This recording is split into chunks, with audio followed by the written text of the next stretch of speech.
fix Microsoft 0x80131500 Microsoft Store error in Windows 10. Hey everyone, welcome back to our channel. In today's video, we're going to learn how we can fix this error in our Windows 10, so make sure to watch the video till the end. Now, first of all, it does not matter whether it is Windows 10 or Windows 11. There are a couple of ways to fix this.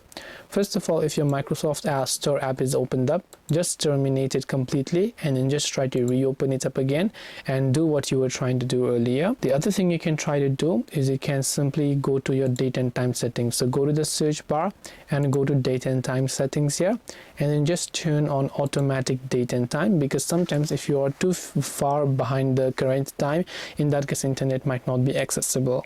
Now you can also try to go ahead and then change the device region, just like we changed the time. And last but not the least, click the shutter button here and then click on the restart option, not shut down but restart option, to go ahead and then restart your device.